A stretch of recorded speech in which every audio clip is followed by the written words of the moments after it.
மிளகாத்தூள் ஆட் பண்ண போகிறோம். அதனால் வந்து எல்லாத்தையும் பார்த்து சேர்த்துக்கணும். இப்போ அரை முடி தேங்காய் வந்து கிரைண்ட் பண்ணி வச்சுருக்கேன். இதையும் நம்ம ஆட் பண்ணிக்கலாம். இல்லை சின்ன வெங்காயம் கொஞ்சம் ஆட் பண்ணிக்கலாம். ஆட் பண்ணிவிட்டு நல்லா வதக்கி விடலாம். சிம்மில் வச்சுருங்க. இப்போ தேங்காய் வந்து நல்லா வந்து கலர் சேஞ்ச் ஆகணும். இதை வதக்குறது வந்து கரெக்டாக இருந்தால் தான் வந்து நம்ம இந்த டிஷ் வந்து சூப்பராக வரும்.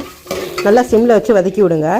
இப்போ ஓரளவு பொன்னிறமாக சேஞ்ச் ஆகிடுச்சு. இப்போ நம்ம கருவேப்பிலை ஆட் பண்ணிக்கலாம். இதையும் சேர்த்து நல்லா வதக்கி விடலாம். இப்போ நல்லா பாருங்கள் சேஞ்ச் ஆகிடுச்சு, உங்களுக்கே தெரியும். பட்டை கிராம்பு ஏலக்காய் ஆட் பண்ணிக்கலாம். இப்போ ஆட் பண்ணிவிட்டு இதையும் வந்து ரோஸ்ட் பண்ணி விட்டுங்க.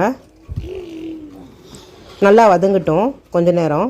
இப்போ நல்லா தெரியும் உங்களுக்கே டிஃப்ரென்ஸ் நல்லா சேஞ்ச் ஆகிடுச்சு பாருங்கள். ஓரளவு முறுமுறுன்னு சேஞ்ச் ஆகிடுச்சு. இப்போ இந்த பதத்தில் நம்ம நல்லா ஆற விட்டு அரைச்சிக்கலாம். இப்போ ஆறட்டும். இப்போ அதே கடாயில் நல்லெண்ணெய் கொஞ்சம் நிறையாவே ஆட் பண்ணிக்கலாம். நல்லெண்ணெய் ஆட் பண்ணுறதுனால நல்லாயிருக்கும் இந்த டிஷ்ஷு. இப்போ 2 பெரிய வெங்காயம் ஆட் பண்ணியிருக்கேன். இதை வந்து நல்லா வதக்கிக்கலாம். இப்போ இதுலேயும் 1 ஸ்பூன் சோம்பு, 1 ஸ்பூன் ஜீரகம்,